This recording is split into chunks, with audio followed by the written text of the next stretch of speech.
Every year, 1 million people commit suicide.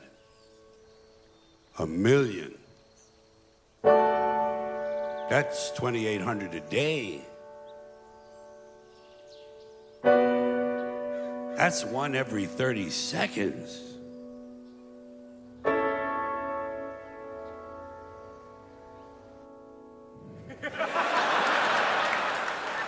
There goes another guy.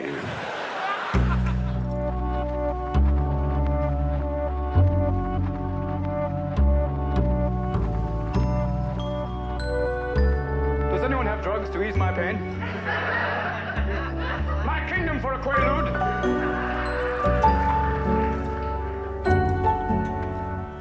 Do you know how hard it is to get a doctor to write you a prescription for a pill you don't need? It's not hard. I love my parents so much. I lost my dad. I didn't lose him. I mean, I know where he's at right now. I've never really thought of myself as depressed as much as paralyzed by hope. That's what your 30s is all about. How can I turn this shit around? I'm a horrible person. Help me, Tony Robbins, help me. Hi. It was like, Yeah, I think we should all just come and sit down and shoot the shit. What did they say you'd be doing today? Just hang out with other comedians and talk about mental health. I thought that we were gonna be healed by Neil Patrick Harris. And then it like culminates in a beauty pageant, right? Yeah. Why is everybody so cute on this show? Myself included.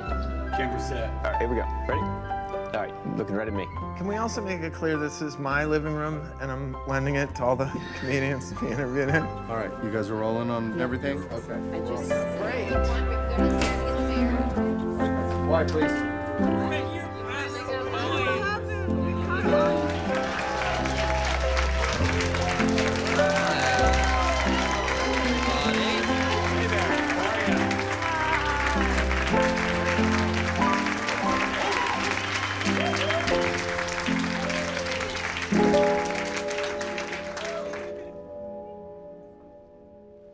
Okay, who wants to start?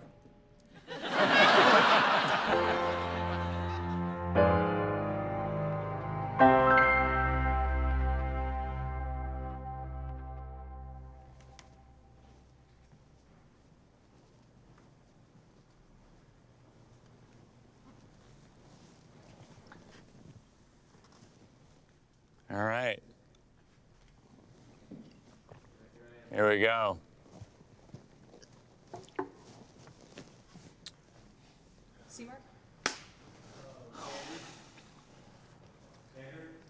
Mark. I've done 5 solo autobiographical shows, and my director, he and I always talk about how it's crucial that the show is not therapy. If it becomes therapy, it loses the point, because in therapy, you're essentially putting on your therapist your problems, your challenges, your issues, with the hope that you're working through them. And with a show, you're giving the audience something. It's actually, in some ways, the opposite, or certainly not the same thing at all. Ideally, you're providing something to the audience and not putting it on them. So who here has struggled with mental health in their lives? Yes. Oh, wow. Oh, wow. I was assuming everyone was going to raise their hand. The audience is like, we're fine. You're either very healthy or lying. Welcome, everybody. What we are doing here today is not a comedy show, although the people that we have invited up make their living doing stand-up comedy. The 6 people who are here have been able to use the things that have happened to them in their lives in effective ways, and I think what I wanted to do was have sort of a group therapy discussion. To be clear, I am not a therapist. I was going to ask, yeah. I am not a stand-up comic. I am wildly unclear as to why I am doing this, moderating. I think I'm affable. Yeah, we got chosen as the mentally ill comedians to be in this. Yeah, so it's really a high. Out of thousands of people. I know. They chose us from all around the world. They chose us. There's a lot of comedians. We stuck out. What is it about standing in front of an audience, even before you get to the personal stuff? What is it about you that needs you to do that? Oh, I don't know, but sometimes I hope I'll eventually answer this question, but I'm gonna start here. In kindergarten, announcing to the class during show and tell that here was the thing that was going on in show and tell when I was 5. The kids were lying. And so when it became clear that you weren't being punished for lying, I was like, well, fuck this, I'm going for it. And I said, I can speak French. I couldn't really speak French. I could just do a French accent because I had seen Inspector Clouseau in the Pink Panther movies. Growing up, my mom would take me to the movie theater, and we were poor, so that was like our air conditioning for a summer day. So I got up in front of the kindergarten kids and my teacher, and I said, pardon me, monsieur, do you have a license for your monkey? And then everyone laughed. And I thought, oh, I'll do everything I need to make this happen again and again. When was the first time you thought you were funny? I was never the class clown at school. I know some people were, but in my town, I grew up in Massachusetts, like Gary, the class clown was the mean guy. Walks in the room and is like, you're fat, you're gay, I'm out of here. You know, I was always a little fat and a little gay. Like, I never got along with that guy. Like, I wasn't class clown. The first time I remember getting attention was I was like probably 5. I remember I actually pulled my pants on and just shat in our backyard. So it was physical comedy first, or? So that was, you know, that was the height of my sophistication. No, that was prop comedy. Prop comedy. When I was a girl, I liked my insides, but I didn't like my outsides. I knew I was like sweet and funny and nice and charming, but I didn't like how I looked. I didn't like that I didn't think I was cool. It felt like I was auditioning, like life was one big audition and everybody was judging me. Yeah, that's who I was when I was younger. I couldn't take a joke. I was the worst. Like, all my family were funny when they'd be roasting each other, and I'd be crying, like, don't say mean things. And everyone was like, you need to get a tough skin, you're 8, you need to, like, you need to grow up. We are the Hugheses, we are a funny family, we make jokes, this is what we do. And I'm like, no, you're teasing me. And then, like, something transitioned in me, and I said to my dad, like, Dad, I think I'm ready. And he was like, listen, now, if it's good, like, it better be good if you're bringing it to the table. And I was like, I'm bringing a joke to the table. And I made a joke up when I was 8. What was it? So I was like, what do you call a Rasta man that wears glasses? Rastafari. And they all went. And I was in. I told my joke, and I was funny from then. I didn't cry when people teased me anymore. I was in. But I also like that they were very angry about the comedy. Yeah, because they were like, why can't you take a joke? We're a funny family. Yes. We are the funny Hugheses. I envy y'all with like, oh, my family is so funny. It's like, I come from a family of like non-laughers. They're not interested in anything. My grandma doesn't listen to any music. She doesn't listen to TV, nothing. It's just silence in the home, that she just cooks and eats. And so it's just like, I really need this, is what I'm saying. Yeah, I don't know if anything my family does is a typical family dynamic. You know, in Japan, it was taboo to even be from a family, you know, where it's broken, they call it, right? Like, so, like, I was the only kid. I was the only kid in my class, usually, with divorced parents. How did you develop your sense of humor if that was your upbringing? It was from, like, watching TV. I learned English from Scooby-Doo. And so, like, you know, so... Zoinks! Yeah, yeah. So I was, like, an outcast. Yeah. They were like, what? But why does she talk like that? that's probably how you developed your sense of humor, was because everybody's just, like, cooking and... Yes. Yeah, and then so I was like, is this deadpan comedy? They was like, eat, right? Eat, please, eat. Right. Did you eat? No? Eat, please, eat, eat, eat, eat, eat, eat, eat, eat, eat, eat, eat. Did you eat? No, no, I didn't think so. Eat, please, eat, now, eat, eat. Did you eat? No, please, eat. I cook, eat, now, please, eat, eat, eat, eat. Did you eat? No, please, eat, eat, eat, eat, eat, eat, eat. Did you eat? No, I didn't think so. I cook, now, eat, please, eat, eat, eat, eat, eat, eat. And then the next time they see you, they call you fat.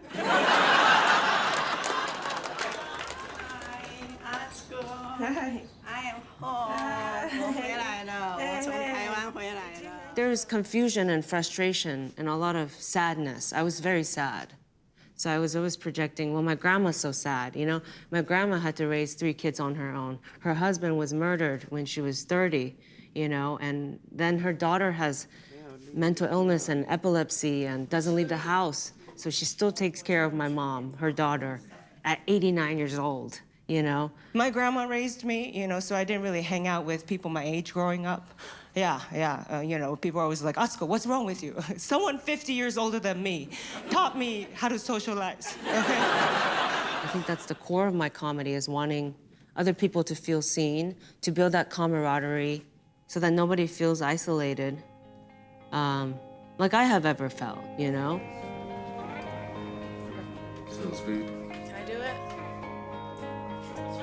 Okay. 2 camera marks. Apples and bananas. Make sure you just make it seem natural. Oh, I forgot we're doing a documentary.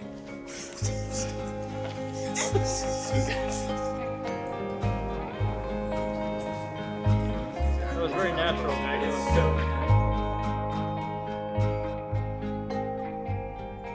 I've never been a part of any group therapy type situation. Have you done group therapy? No, I haven't. Certainly not with Neil Patrick Harris. And what is his role? He's a psychologist. He's a medical doctor. I'm having a hot flash. Yeah. I didn't move to Los Angeles to become a comedian. I didn't move to be in the entertainment. My 2 good friends that I grew up with were headed out to LA. I was like, well, I guess I'm moving to LA. In high school, I was voted least likely.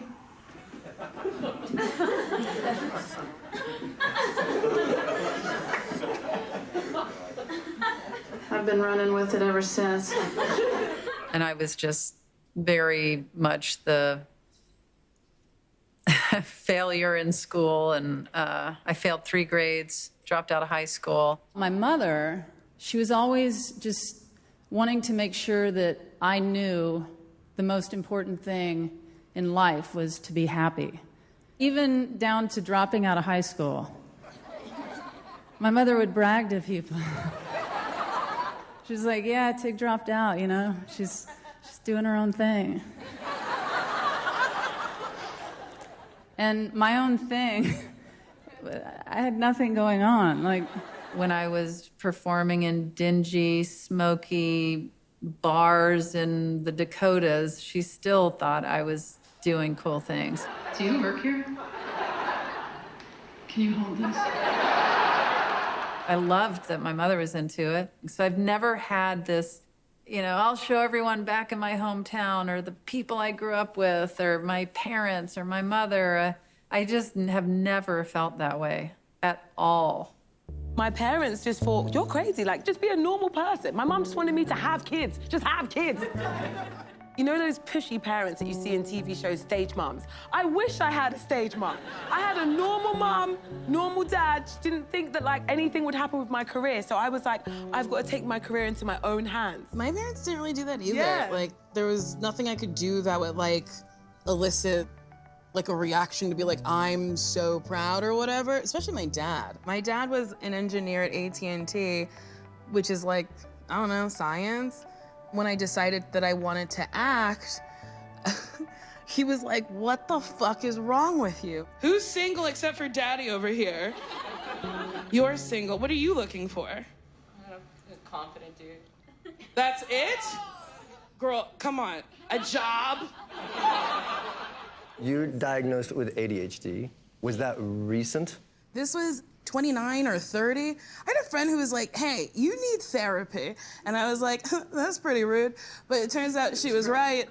And I had an assessment, and she let me talk uninterrupted for like 10 minutes, and she was like, it's bad. It's Yeah. Things were happening that I don't know if I could Google. I don't know if I could put it into words what was going on in my brain.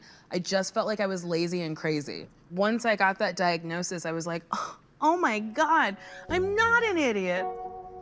My most magical moment on stage was my Netflix special. Did you have a monitor with your set list on it? No. I wish. Oh my God, no. Little helpful. I love that for you. But I was looking to make sure I was on track, and it was stop. Costumes needs to see you. And I was yeah, and stop. Costume. And I said it out loud, and I went, oh, I think they're trying to tell me to stop.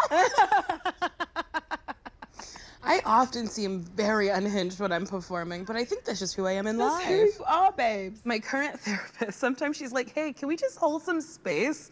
That you will lose your keys twice a week. Can we that's just a thing that's gonna happen. And yeah, it's frustrating, but you always find them and you always get to where you're going, eventually. Yeah, I think bombing gets easier. I mean, I don't like it. No, I hate it. Bombing in England, I'm fine with. Bombing in America makes me feel sick. When I bomb in America, I'm I've let down Richard Pryor, all the people that have performed on this stage. There's so much more history to it. I remember the first time, it's do you know how many big names have performed here and you get your opportunity to perform here and you do that, you idiot. I find influences super important. Did you have any? I'm here with some of my influences. Yeah. Which is what's so cool about comedy. For the most part, we've been in the trenches together. Right. So there's camaraderie. Yeah, I watched Gary and Tig and Mike when I was a young comedian.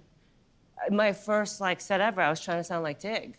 People were like, is she? So Tig is more deadpan and takes time. But we also dress differently. Of course, a little bit. We dress differently, and we're just different people. We are. We are. So that's that. There's that nobody too. ever mistakes us. The first time I probably intersected with Richard Lewis, I was probably 6 or 7. He was a really good-looking guy with long hair, and he was cool. He dressed in all black. Thank you. I'm thrilled to be here. And he was just really honest about how miserable he was and how anxious and nervous, and also how full of self-loathing. And even a week ago, I'm in bed. This woman, I was so looking forward to this sexually, and well, I'm screwed up. She says, don't you want to have an orgasm? And I said, what's in it for me? So how did you know that was going to be you when you were older? Why did you resonate with this old, miserable man? I remember thinking, oh, there's a spot for somebody like me who's quirky, funny, and miserable. My dad loved comedy. He loved Richard Pryor. And he would laugh at Richard Pryor, and I didn't know what Richard Pryor was saying, but I'd know when to laugh, so I could laugh at the same time as my dad. So I'd just be like, I discovered masturbating by accident. I'm not lying, I was about 10, I was in the tub, and that's when you used to have to hold your dick with 2 fingers. I said, hey. I'm on to something here.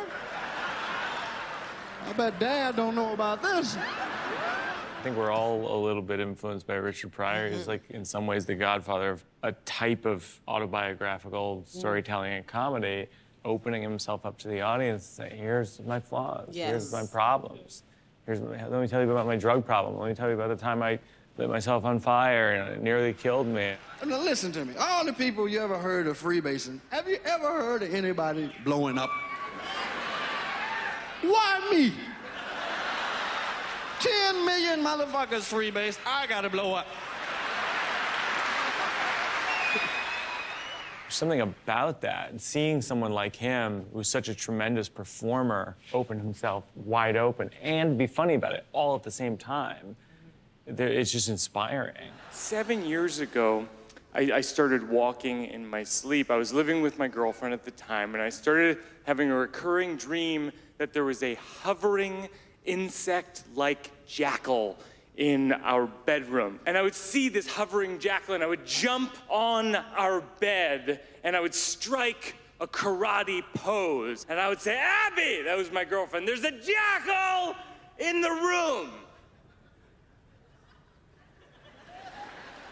Well, around this time, I remember thinking, well, this seems dangerous. Maybe I should see a doctor. And then I thought, maybe I'll eat dinner. and I went with dinner for years. I have a serious sleepwalking disorder that got so bad that I actually jumped through a second-story window sleepwalking in Walla Walla, Washington at a motel called La Quinta Inn. There are two important details. One, I was on the second floor. Two, the window was closed. It was January, so I jumped through a window like the Hulk. But my epiphany as a comedian was that when I started talking about that on stage, I thought that it would be very dramatic. And actually, it was very funny, and people were laughing, not because they also jumped through a window, but because something extraordinary in their life that made them feel anxiety or made them feel alienated from other people. If comedy is impersonal, if it's entirely outside of yourself, you run the risk of losing the humanity of what live performance has the potential for. There's a human connection in that moment between the performer and the audience. And that's unbelievable. When I go to a show and there's a single performer on stage connecting with 1,000 people all at the same time. Oh, great, there's stairs. I think my grandfather calling me fat every Thanksgiving is what's keeping him alive. And we're all feeling a thing and we're all laughing at a thing. That's magical. That joke came from pain. And it's transcendent. I grew up in the 70s and 80s, and I'm, as a sensitive boy, not a very accommodating time for sensitive boys. And so someone asked me for advice, and I say, like, hey, maybe you should tell that story. It's a personal story. It's twofold. One is I'm saying the audience would enjoy that, so they could have that kind of magical connection. But also, like, it's good for you, too. Like, it's a more deep human connection with your own material and what you're sharing.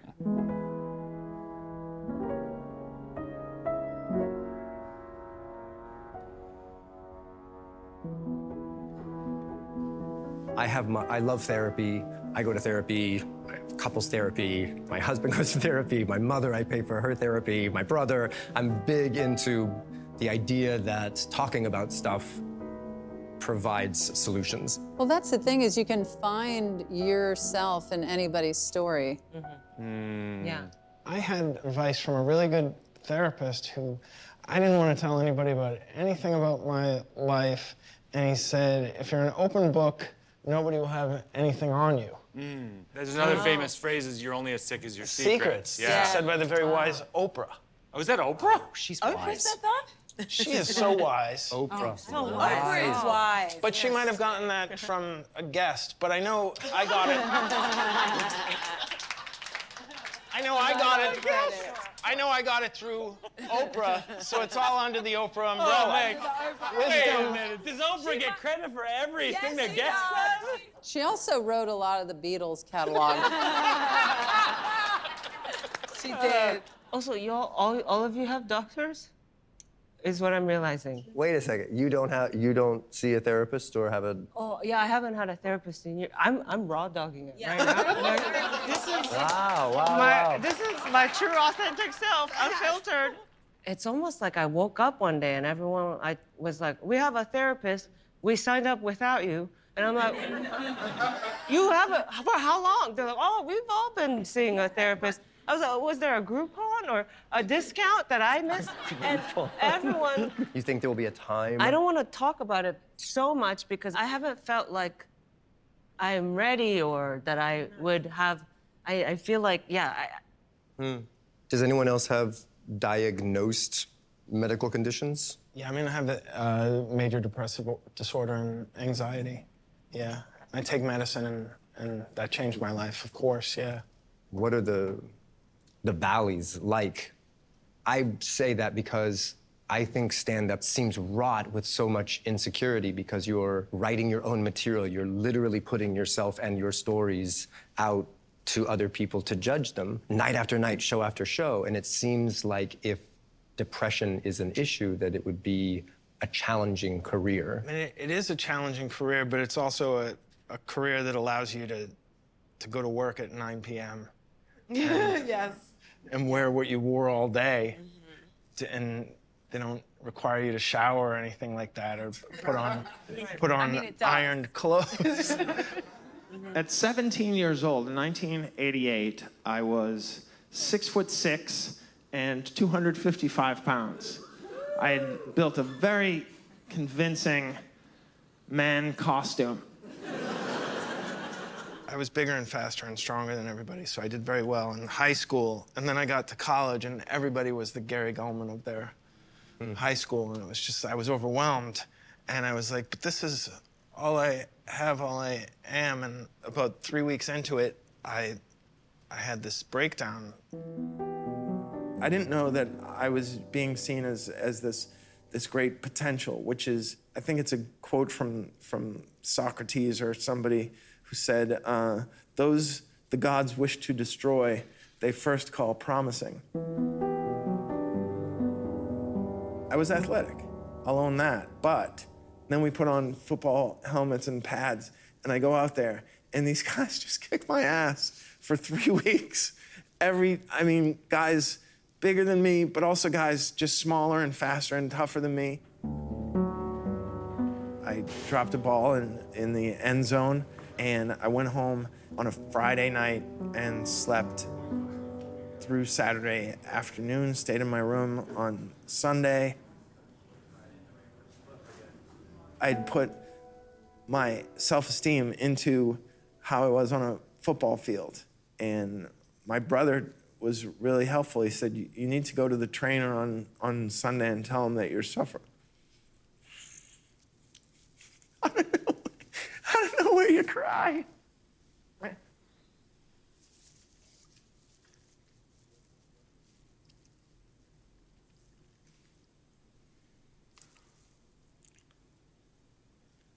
My older brother told me, tell the trainer that you have depression. My brother diagnosed me. I didn't really understand what it was, what the symptoms were. I just thought I was very weak. And I went to the trainer, I went to a therapist, got diagnosed, and suddenly this thing I'd felt since I was 7 had a name, and that was helpful. But then it wasn't until like 6 months in, they put me on a medication, and I remember when it kicked in, I remember like, oh, this is how everyone else feels all the time. Huge. Yeah.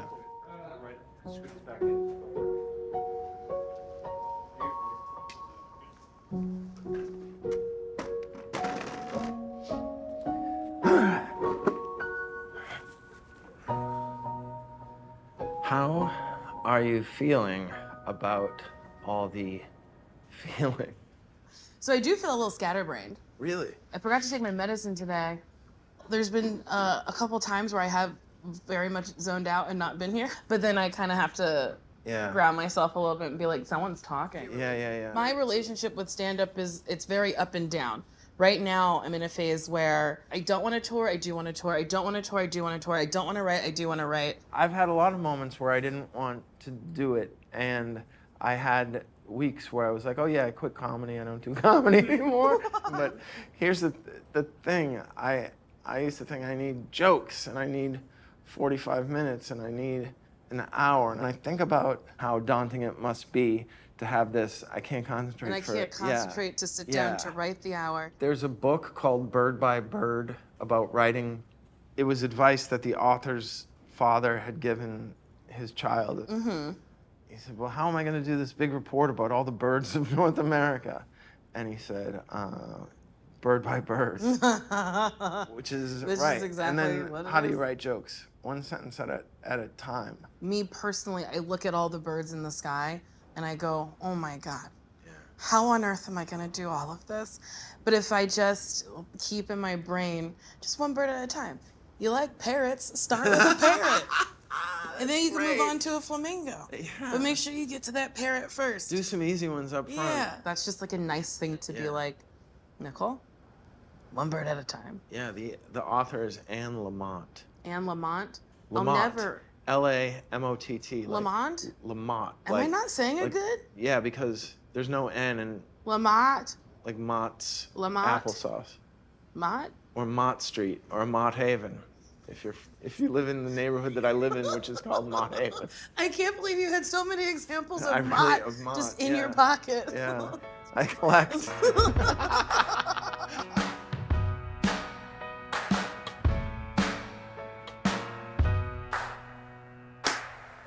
When I was starting out in the early 2000s, just like in New York clubs, it was tough. People would be so mean to me, like merciless, because I was young 20s.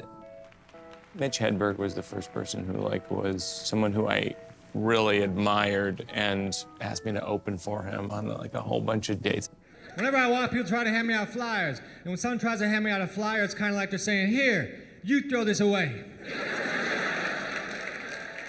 I would ask him all kinds of questions. And, when you're the opening act, you pick up the headliner sometimes and bring them to the club. Oh. That's part of the gig, I guess. Mimi. Yeah. I just couldn't believe it. It's literally there's moments in my comedy career where things like that, where I'm like, this is the best thing I've ever done by far. I actually have a habit of making awkward situations even more awkward. I was moving a new bed into my apartment recently, and this woman who lived in the building opened the front door for me with her key, and she goes, I'm not worried because a rapist wouldn't have a bed like that.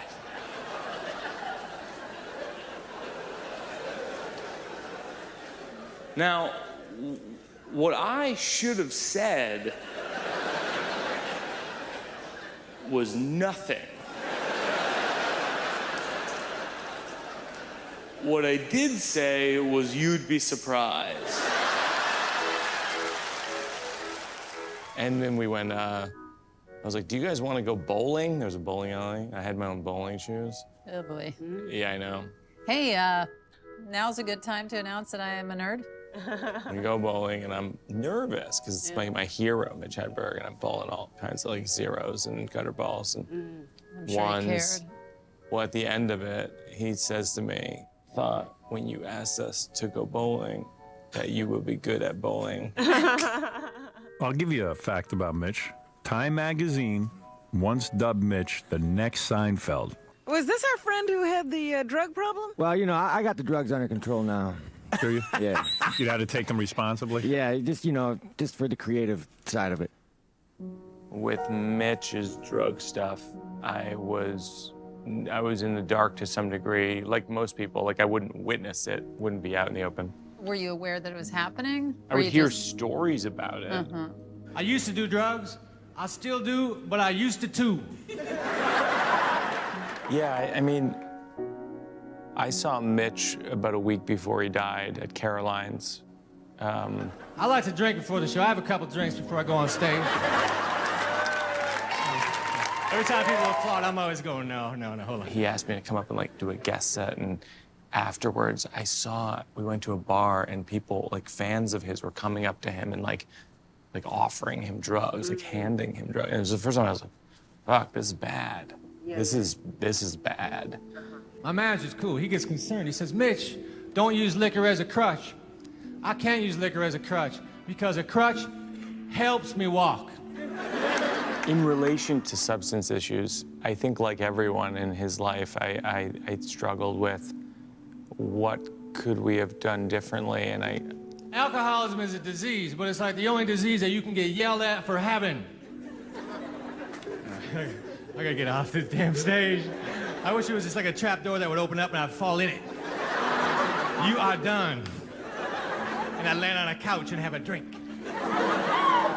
I've lost a handful of comedian friends over the years, Mitch Hedberg and Greg Giraldo and others, and the pain of it doesn't go away. There's no answer in it. I remember at Mitch's memorial, it was with Mitch's mom and Dave Attell outside together. It was really sweet. Dave Attell, I think, one of the great comedians of all time. And Dave said a thing that, I mean, in some ways it's sort of silly, but in some ways there's a lot of truth to it, is he goes just we'll always have the records. And I love that. Yeah. We'll always have the records, because it's true, I still listen to Hedberg records. Oh, yeah. Yeah.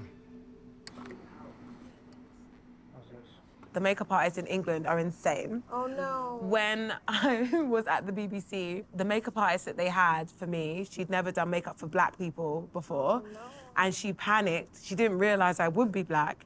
And she didn't have any black makeup, so she put cocoa powder on my face. What? Literally. Like the actual like Ovaltine? Yes, on my face. Like you can drink it. And she tricked me because I could smell it. And I was like, it smells really chocolatey. And she was like, oh, it's called cocoa. She put me in blackface. It was just ridiculous. So yes. London, what on earth are you doing? I was doing children's television to pay the bills, and because I wanted to be on TV, and that was the only like form of television that would accept me. Oh, the toilet. Toilet water more like. God, you smell like a bog brush. Kids TV in Britain's so diverse, and that's where it stops.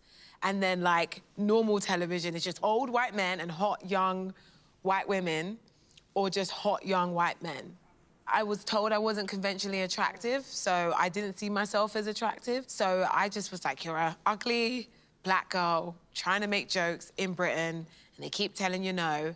And I watched a lot of my white male friends become famous. Like one by one, they'd start comedy one year, then the next year they'd be on TV. And I just saw it happen. And all of a sudden, you just get depressed. And so after every show, it felt like a rejection. It would make me die inside. And I'll go in the comments and read the comments because I'm looking for people to call me ugly or annoying or not funny. But every negative thing that anyone's ever said about me, I've already thought it about myself. People had problems with my hair. They didn't know what the fuck it was. Now everybody look like me. Ha ha. Like watching American TV and just seeing people like Whoopi Goldberg and people like Brandy and Tia and Tamara from Sister Sister and Moesha and all these black girls that are all American, I said to myself, that's where I need to be. Once I get to America, they'll see. Because blackness in Britain was American blackness. The music we listen to, American. Our heroes, Oprah, American. Beyonce, American. Whoopi Goldberg, American. So as a black British girl that's trying to make her mark in anything, I had to look to America as guidance to get me there. I tell you what, I just turned 31. I know I don't look it. What? Just turned 31. I'm very attractive. It's not a joke, it's more factual. I'm rich as fuck, guys, seriously. When I eat McDonald's in Beverly Hills, okay? I'm rich as fuck. Like in Britain, a lot of the female comics there, God bless them, they would like just stand still, keep the microphone on the stand, and then just like put their hair back behind their ears and speak like this, and then maybe an anal joke, and then that's it, this whole tone, like that. And I watched that, and I was like, I don't like that, that's not me. So I was like, what do I want to do? And I would like take the mic off the stand, kick it down. All I know is that if I was a mute that worked in 7-Eleven, I'd be married by now. It's true. It's true. And I ain't even been proposed to. There's bitches in Kentucky with no teeth that have been proposed to. What the fuck is wrong with me? I'm in your face, I'm loud. And then essentially that just became how I enjoyed stand-up and how I wanted to perform and show the world who I was. So is the version of you that you're presenting when you're doing stand-up armor? Like a character version of you? Not, yes. I don't mean that in a disrespectful way. No, it is, 100%. My stand-up version of me is basically just an ultimate bad bitch. And so, I don't know, when I'm on stage, my energy and my stand-up rhythm, like Tig was talking about, is gunfire. It's like, gah, gah, gah, gah. Like, I literally won't give you enough time to laugh. You're laughing, choke on those, here's some more jokes, So, like, when I watch comics like Tig and Atsuko and they're on stage and they're, like, drinking the water.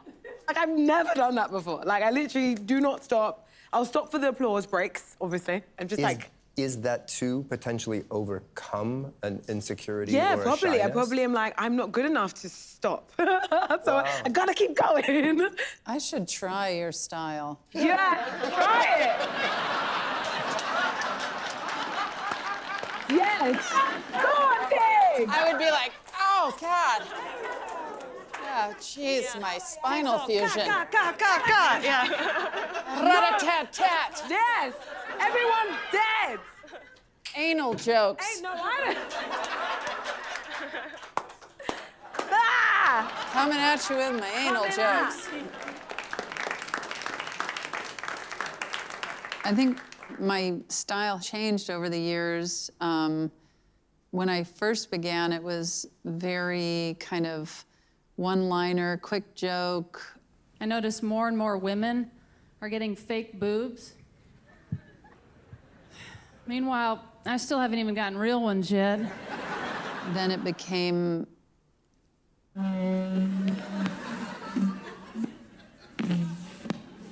I went on Conan once and pushed a stool around.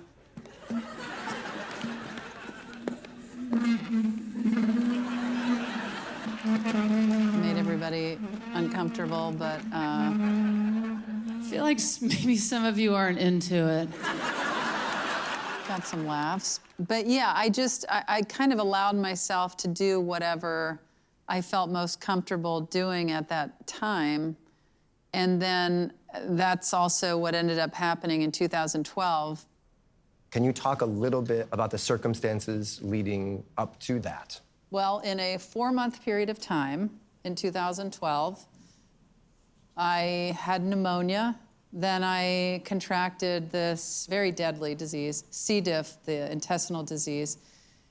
Then my mother tripped, hit her head, and died. My girlfriend and I split up, and then I was diagnosed with invasive cancer.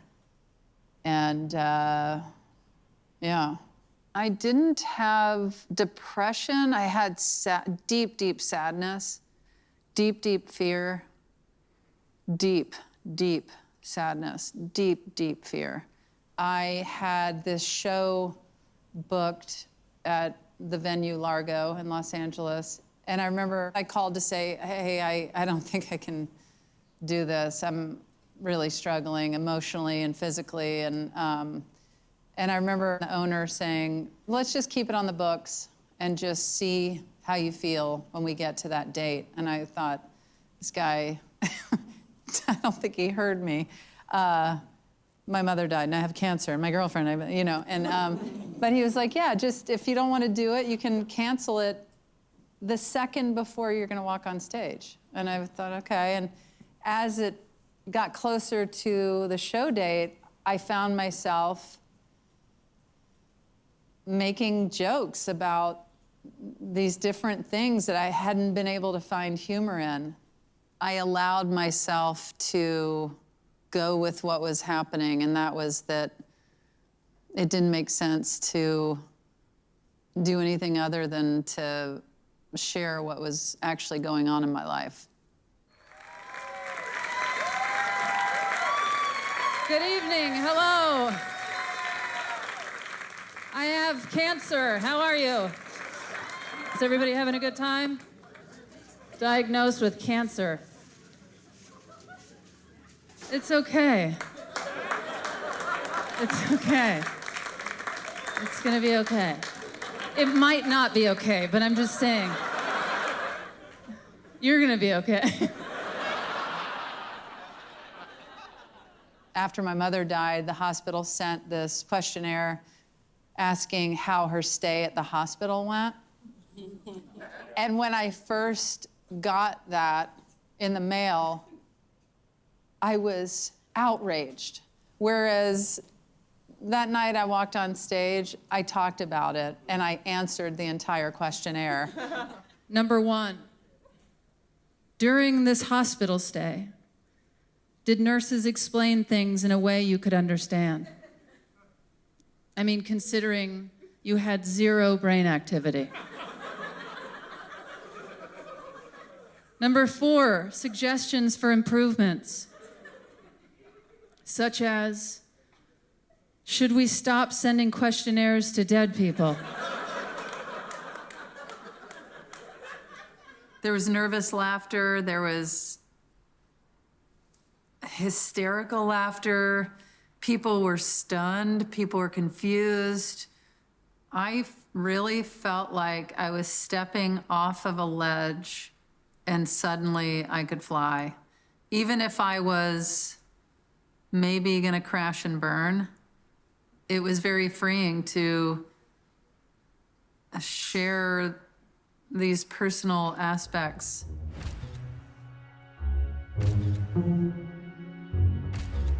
What if I just transitioned right now into silly just jokes right now? No, I want to hear more bad news. No.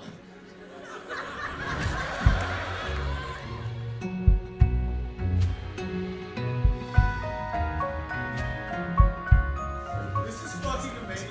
Oh.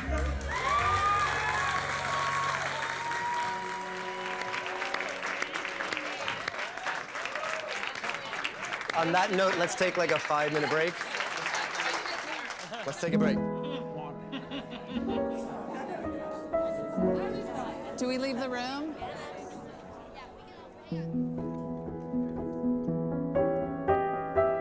I find LA the hardest city to live in because it's a very industry-centric town where everyone at their level is annoyed seemingly that they're not at the next level. Yes.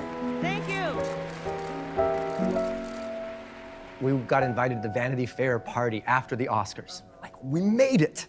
We're at the fucking Vanity Fair party. And we walk in, we do the whole thing, and then we're like looking and there's like a velvet roped area in the, and we're like, what? Who's in? And they're like, oh no, that's a. So then the next year, we got invited back and we're like, can we get into, we know there's like a velvet ropey kind of area. That would be, could we go in that? So we did. And we get into the velvet rope area and we're sitting there, and we're hanging out with a couple people. Maybe Bryan Cranston was there, it was super fun. And then everyone starts leaving. And we're like, oh, where are you going? Oh, we're going to Madonna's thing. And we're like, Another velvet literally. And then you go to Madonna's, and there's a group of people that get to go like downstairs to where Madonna is at Madonna's party. So that was LA to me. It was like, no matter the cool spot you got, it felt like there was another level. And the thing is, you would have been fine if you hadn't seen that velvet rope. You would have had a great time. You would have had the best time. I'm watching Britney Spears dance. Dance? She's just, she always just dances semi-naked in her house. Oh, yes.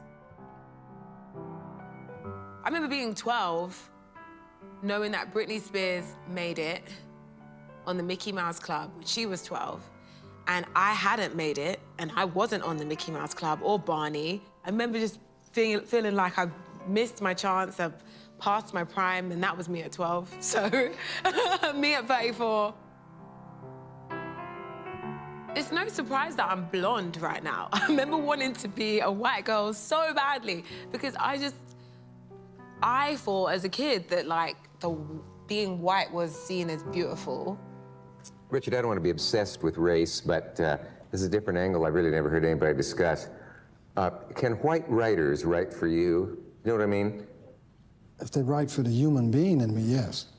If they write, if they try to write for some idea they have of what I would be as a black person, they usually cannot do that. Most of the shows that we have on British TV that include black people were written or created by white people. And for me, because I was in the industry and I wasn't like that, I wasn't like black enough for the white people, then also I'm black, so I was too black for the white people as well. Earlier in my career, I'd be steered in a direction to sound a certain type of way. What would be a case of somebody trying to sound black? Could you give an example? I know they don't mean any harm, but they don't realize how ignorant it is when they're trying to have that black voice that some whites try to do that they really don't do well. Like, why you jive turkey? Yeah. I did a commercial. It was one of the only commercials I've ever booked. I play a fairy in it. And at the audition, the casting director was like, be as black as you can be. And if you go too black, I'll bring you back. And in the room, I was like, how is she gonna bring me back? 1, 2, what is too black? Was she black? You know she wasn't. You know. Wow. It was a thin white woman who was like, I want you to say things that your people say, like call the little boy son and say sister, and she wanted neck movements for a fairy. To be like, I grant your wish. And the comic in you could probably know that is it material potentially? Oh yeah, I ended up writing a sketch about it called Be Blacker. Hey, Nicole, I need you to be blacker. Do you understand what I mean when I say black girl? No, I'm sorry, I don't. Do you know how to be sassy? Yes, let me see. Yeah, sassy, that's great. Sassy, I want you to take that, go right into it. I love that. Sass it up. Sassy. Still rolling, go ahead. LaShawanda, did you get those clams I asked for? Ooh, child, I got them clams. I got everything on that list you gave me. Okay, have you heard of Medea? It doesn't feel good when someone's like, the black you are is not the black I want. I want you to pretend to be this other type of black that I only know from TV or whatever. And it wasn't only that, I'm like also fat and I had to be in a harness and hoisted to the sky. And the first thing the stunt guy said was, we tested this on the biggest man we could find. You're bigger, but we tested it. And I was like, so I'm like a parody of a black person. I might die. I'm the biggest thing there. People are like staring at me. It was wild. The whole thing was wild. Wow.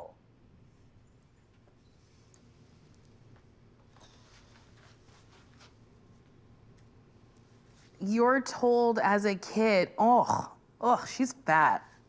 And you're told that fat is a bad word. In my early 20s, I worked at a clothing store called Lame Bryant. I called it Lame Giant. Nobody thought it was funny. And I would wear like really skin-tight clothing. And my manager, she looked just like Shrek. Her name was Judith. Please leave her name in. And she would like yell at me, reprimand me. She would be like, you can't wear tight clothing. And in my brain, I was like, what? So am I lying to the other fat people about being fat? That's insane. I just had like an epiphany where I was like, I don't give a shit. I'm just gonna wear what like I feel comfortable in. And then I started wearing bikinis out in public.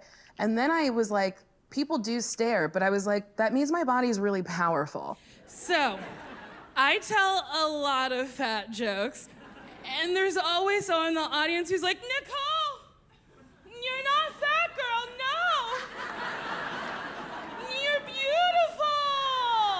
Bitch, I know. Look at this. Thank you. It's nice to like pull from something where you're like, oh, that didn't feel great and turn it into something great. You'll talk about anything on stage. For the most part, yeah. I don't know, more- I just feel like everyone kind of goes through shit. So like, why not talk about it? Because there's somebody in the audience that's gone through it or identifies with it. Nice. After my mother passed away, I was diagnosed with bilateral breast cancer, but I have not told anybody yet. You're the first people to find out. Wow, that's a very cold response.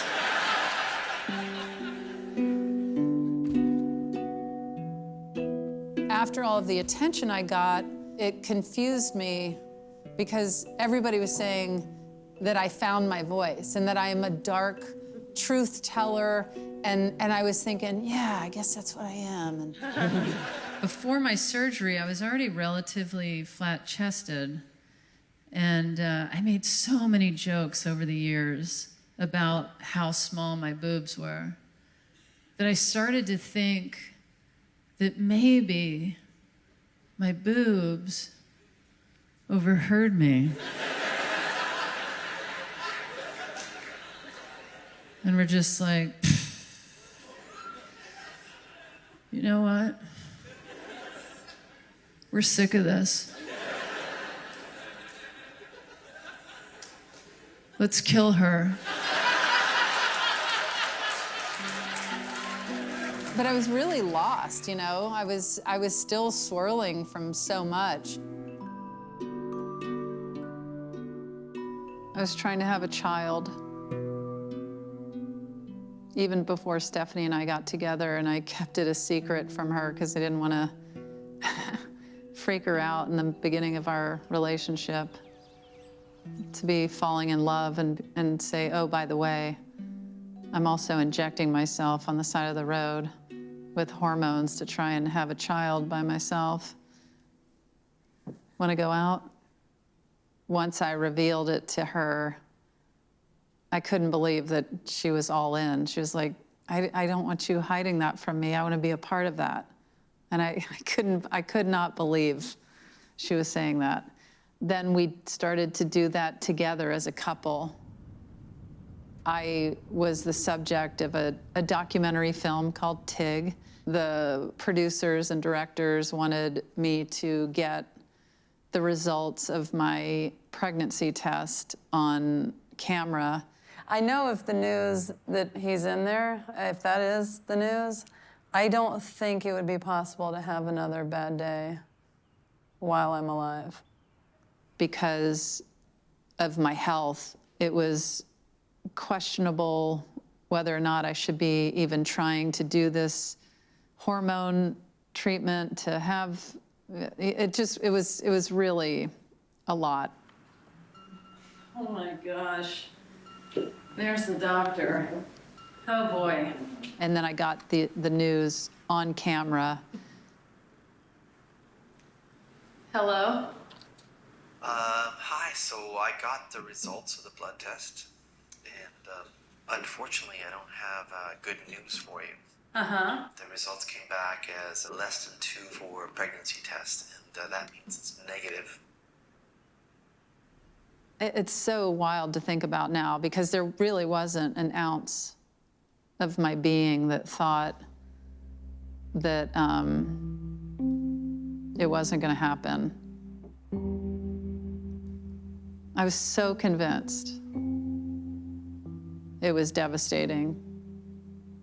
And there I was with cameras on me.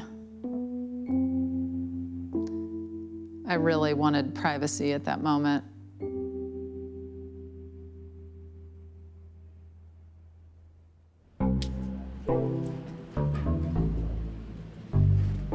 Yeah, or copy that. I have massive imposter syndrome with a lot of Do you know any of things. these guys? No. No? I think I've met Gary before, but like decades before. So that's as much as I know anyone here. Gary and I have funny history because when we first met, I was in Los Angeles for a few days. You and I did a show together on Sunset Strip at some bar, and then he was like, "Here's my number, let's hang out." And then you ghosted me for about 5 years. That is funny. Why did you ghost him? I thought you I'll were tell you why going I to say you ghosted snubbed him. him. When I wasn't on stage, I was frequently standing on a windowsill. Like, I've never been more depressed. I was on the 12th floor and I remember looking out. The thing that saved me was like, I know I'm gonna regret it halfway down. Yeah. Oh, wow. But I would stand up there. Would there be anyone that could take you off that ledge at that point, or would it just have to be you? It was just me, yeah. I mean, I always thought somebody would call with some nice thing or something like that, but it was calling. I was calling it. Me. I was calling. I called the ledge. I even called the landline that was attached to the ledge. Yes. You kidding me? Were you paying rent, or were you just standing out on a ledge? No, it was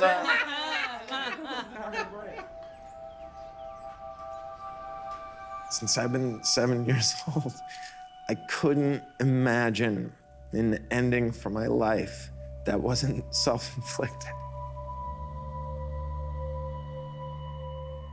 How fresh is that thought now? Oh my gosh. Do you have those When was the last time I had that thought? Sure. Probably October of 2017. The best 2017 was Chris Pine. He was Captain Kirk in Star Trek and the love interest in Wonder Woman. Let's compare it to my 2017. Psych ward. I would have 3 to 6 month periods of depression. I remember as early as 7 years old, just about every year through 46. And then at 46, I had one that lasted for 2.5 years.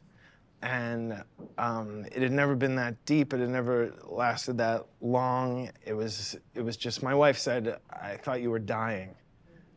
I was like catatonic on the couch all day long, and I couldn't take shows. And that was the one thing I was always able to do through my, at that point, 24-year career, was pull myself together for an hour or so each night and work. And then I couldn't even do that. Excruciating.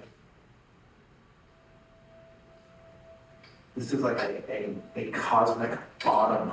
This I'd been offered to come into the hospital for 2 years, and I've fought it because of every reason why people are afraid of hospitals. The movies and television tell you that the psych ward is dangerous and it'll make you worse and that it's unclean. And I checked myself in, and it was ordinary.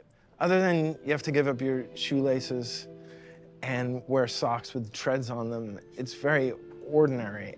And I got recognized by another patient from television. And he said, I won't tell anybody, and I don't want to embarrass you, but am I crazy or are you Gary Goldman? And I said, oh, you're crazy. But I'm only taking that from the context. My psychiatrist is an advocate for and an expert in something called electroconvulsive therapy, which used to be called electroshock therapy, but they felt electroshock was not quite horrifying enough. They said, yes, electroshock is disturbing, but I feel like we're soft-selling the convulsions. I had only seen that in One Flew Over the Cuckoo's Nest, and it scared the shit out of me. But I'm grateful that I can talk about it from the other side and make people less afraid of those treatments, because they're not. It's the gold standard, and especially for treatment-resistant depression. What I'm trying to say is I've tried everything up to then, every medication, Pamelor, and then Prozac, Celexa, Effexor, Zyprexa. I think my doctor just said, let's try drugs that rhyme. And it was that I think rewired or defragged or however you want to put it to my brain, got out the grooves that it was in, and it saved my life. And so I'm, well, thank you. And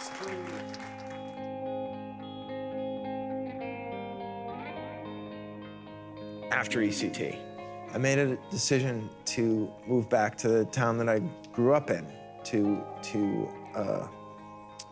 convalesce.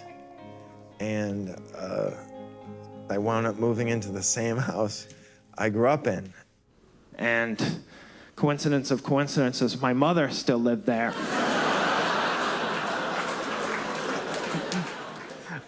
But you were 46 years old. yeah. Yeah. And here's the other thing.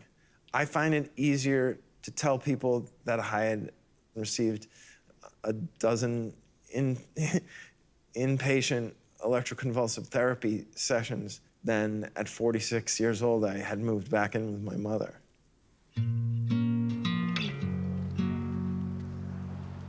I got better and started doing stand-up, and it got me to do this thing which is very therapeutic, which is get out of the house and be around people. And I happen to be welcome at a comedy club in Harvard Square called the Comedy Studio to try out jokes about mental illness. It was the ideal place because I felt loved there, and I could fail and I could do well, and that permission to fail was essential. Thank you. Thanks so much. I've been diagnosed depressed for over 30 years, and it went from sneaking into my therapist's office to telling anyone with an HBO subscription in 30 years. Those are great strides. It's huge. There has never been a better time to be mentally ill. My husband's mom also has schizophrenia. And some people think that's how we started dating. Yeah, no, yeah, which, can you imagine that being your only criteria for finding a partner? Like, how would that work, right? Just yourmomtoo.com, you know?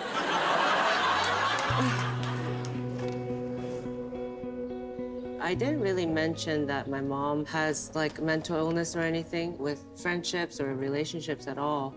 It just happened to be that on a night I'm just hanging out with someone I like, and we're, you know, about to get intimate, you know, for the first time. He gets a call from his mom. And I was talking to my mom before we were about to, you know, do it. Yeah. Ryan told me first that his mom has schizophrenia, and then I revealed that my mom too.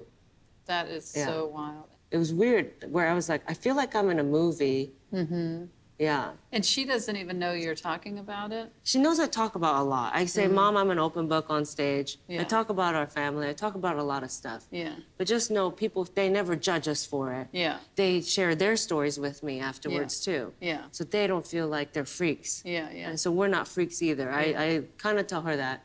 And then, you know. And schizophrenia is hard to talk about in comedy, you know, because people are afraid of it and it's so stigmatized. And I don't think it helps that it has such a scary sounding name, you know? No, it doesn't. Yeah, it doesn't help. Yeah, I truly wish schizophrenia had a more approachable name, you know, something like Splash Mountain, you know? But that's fun. I love that ride, right? In fact, what if all mental illnesses were just named after rides at Disneyland?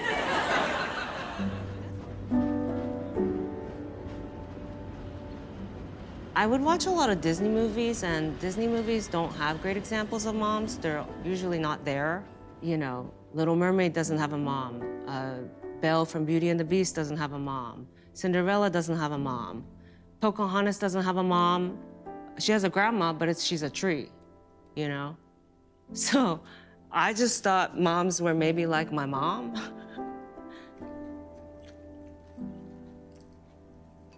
I don't know what mental illness is when I'm a kid. We didn't talk about that, you know. And you've never had a therapist? I've had therapists before, and I thought, well, you know, I came to you to figure out how to break up with my boyfriend, and we achieved that goal, you know, so, I have a therapist. Yeah? You don't? I do. I've gone for like 20 years, I think. Right, yeah. Since we've known each other. Yeah, Is it because of our relationship? Yeah. Yeah. 20-some years, same person? Yeah. Yeah. For real. Yeah, that's wild to me. I like it for other people. But you don't like it for you? 讲换药嘛，不然其实这个都会怎么讲，成一种习惯嘛。I do think therapy is something that you need to want to do. Right, yeah. But it is hard because, and you know, like my mom's not on medication right now because she refuses to go to the psychiatrist. And I'm starting to think, I'm like, and I can't force her. I'm not gonna put her in the car, you know, while she's kicking and screaming, you know. She doesn't leave the house. She's scared of the world. She hasn't bathed in 20 years. She just stays home and she's so scared of the world. And I wonder, sorry, you asking made me realize maybe I don't see a therapist because I feel like a part of me feels like maybe I don't deserve it. And when my mom needs so much help right now, and I'm always like, oh, maybe we could get you a therapist to even talk out some of the traumas that, you know, the voices in your head, you know. Maybe I see a therapist and I go, Mom, look at me. Yeah, honestly, that is helpful. Like, anytime I've had a friend who I'm like, I think you should probably see someone, I tell them about how therapy helps me. And so she's not at all able to function on her own? We're scared to let her, but she has a daydream. That's where she's able to live outside of the confines, you know, of the limitations that life gave her. I have dreams of getting her a cat, though. You can make that come true. But if she gets it and she realizes this is too much, I don't want it, you can send it to our house. Really? Mm-hmm. That's a bold statement. That's a bold promise. Well, I have 3 cats. Why would a 4th? What if this cat's like evil? You deal with it. No, I'll take you up on it. Yeah. Okay. We ended on a promise. Kitty promise. You know Tig Notaro? That's my other mom. That's my other mom. Hi, Jake. I'm afraid I have some terrible news. Your mother fell last night, and it looks like she's not going to make it. Please give me a call. Rick? During my childhood, I was not terribly close with my stepfather. He had told me that my career was a waste of my time and energy because I think in his mind, it was like you go to school, you go to college, you take all those steps that I was not at all taking. And so it created this deeper rift between the two of us. When my mother died, we were leaving my mother's funeral, he broke down and apologized. I couldn't believe that I was seeing him cry. And then he said this thing that I still am blown away that it came from him. He said, I realize now it's not the child's responsibility to teach the parent who they are. It's the parent's responsibility to learn who their child is. And he said, and I did not do that with you, and I'm so sorry. If I could tell my mother that that happened, I know that she would have said, it doesn't matter when it came, it's just important and good that it did come. We continued to grow closer, and nothing that had happened before mattered anymore to me.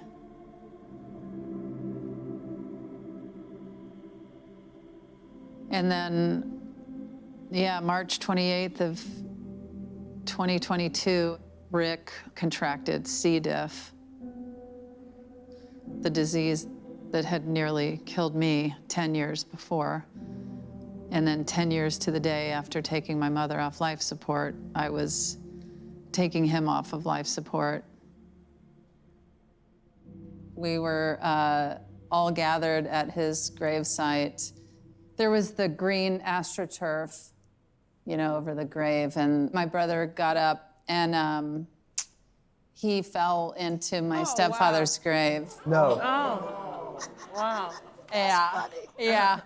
And into the yeah. 6-foot hole? Yeah, he fell in. They had forgotten to put plywood under the green. Oh my God. He was like, but because there was the green astroturf, it like slowly, he was going, wow. And I was sitting there thinking, this must happen all the time.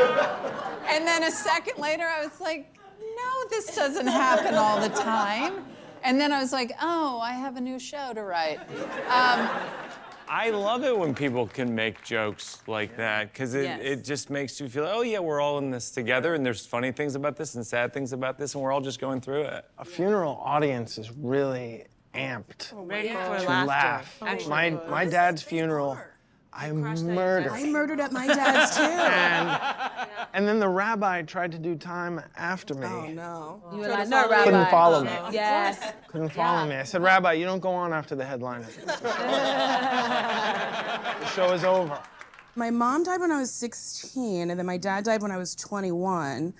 And I guess the way I dealt with it was through humor and stuff. So like, when we were spreading my dad's ashes, we were like fighting over who was gonna do it, and I like snatched it out of my granny's hand. I was like, I'll fucking do it. And as I sprinkled them, the wind picked up and my mouth was open. Oh my God. You ate I your... ate my daddy! Oh my God. I was never really close with my dad, but like we shared some like really fun times before he died. He had sent me an email and was like, they're looking for a new lottery person to like call the numbers. And he's like, you should do that. That's a camera. That's a thing you could do on camera. And I was like, oh my God. He didn't call them auditions, but he'd be like, are you going to the tryouts? And I'd be like, yeah, Dad, I'm trying to do the tryouts. And I told him about improv, and I was like, will you come to the city and watch me? And my dad hated the city.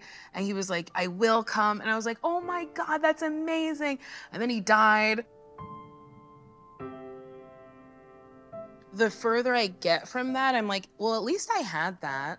At least I had like a year or two where he was like a cheerleader and asking me about stuff. So I guess I just feel really lucky that I had those years with him.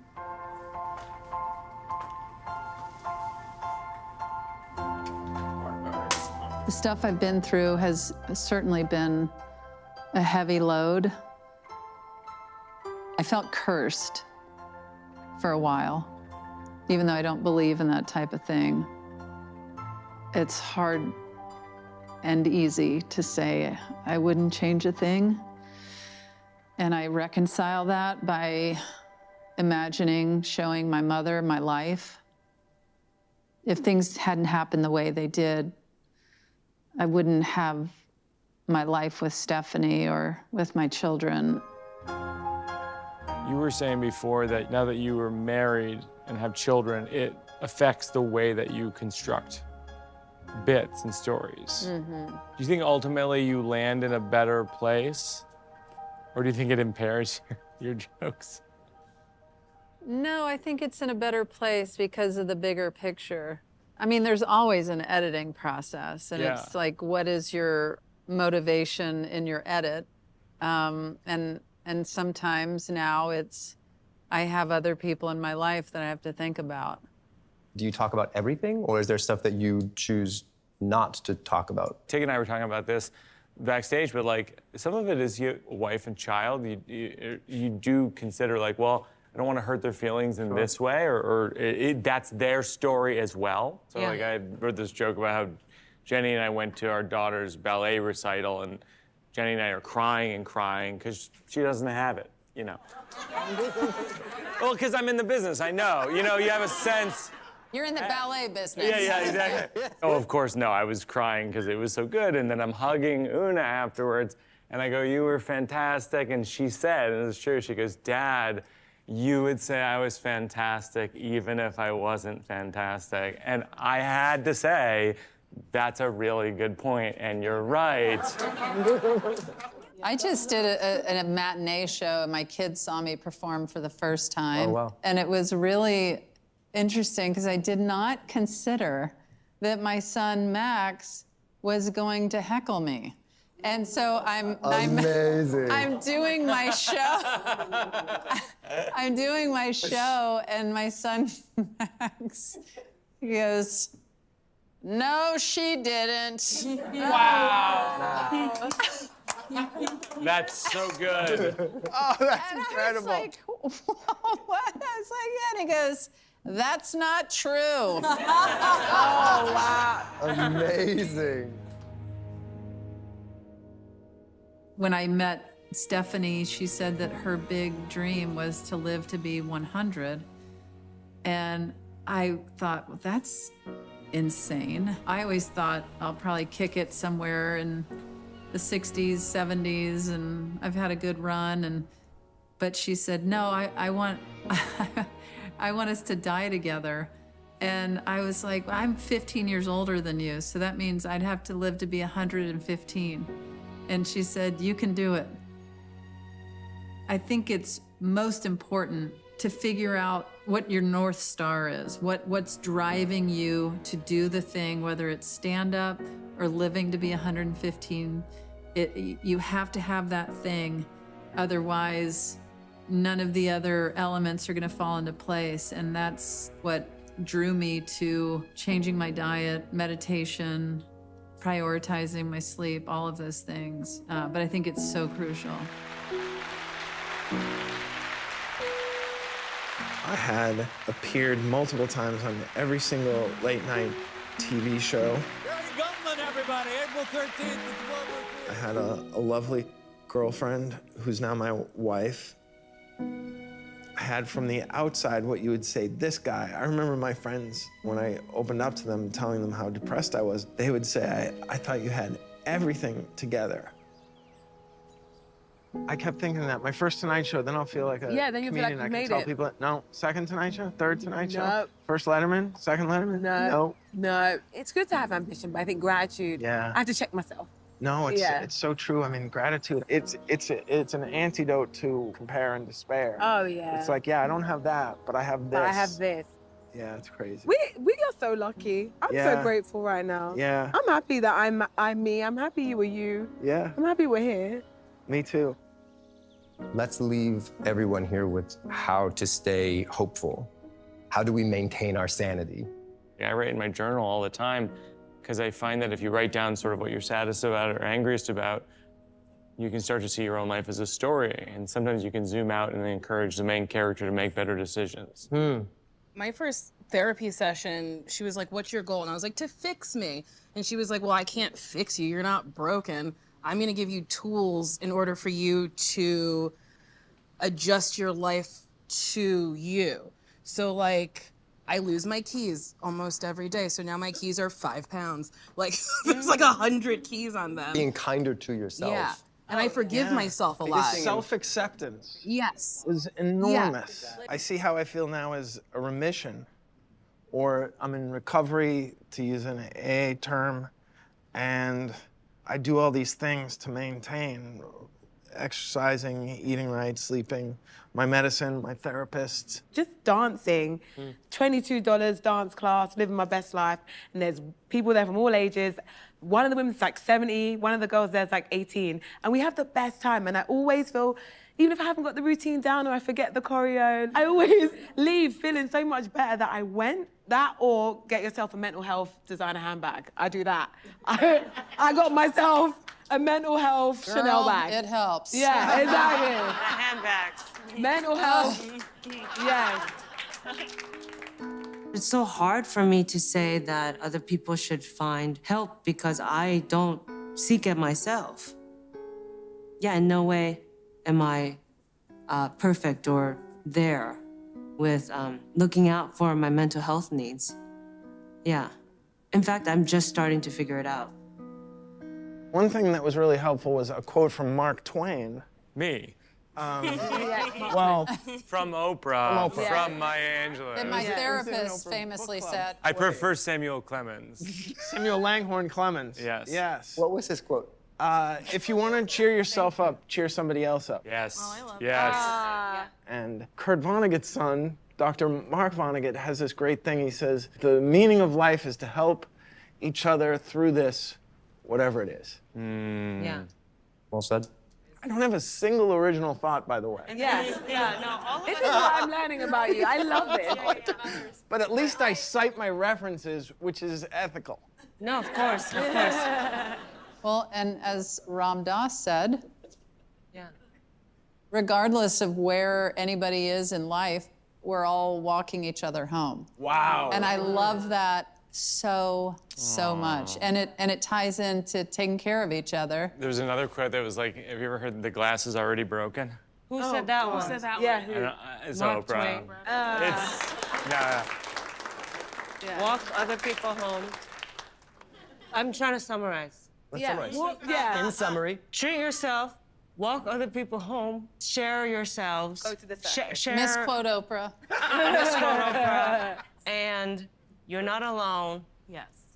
Did I do good? Yes, you did. That's perfect. Thank you guys for being here. Thank you, Neil. Okatsko, Nicole Byer, Tig Notaro, London Pierce, Gary Goldman, Mike Reviglia, and I'm Neil Patrick Harris. Good night!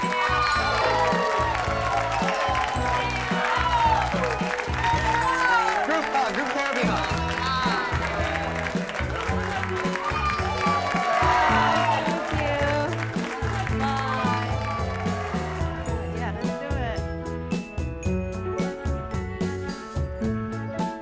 I have very little wisdom. All I would say is, whatever you're feeling, you're most likely not alone.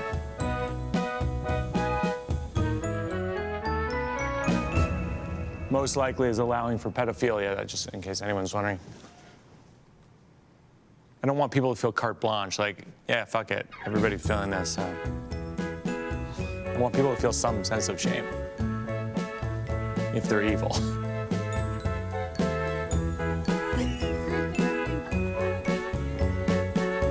Some days it's hard to get out of bed, and people say, why is it hard to get out of bed? And I think I know why. This is my theory. The thing they don't tell you about life when you're growing up is this. Life,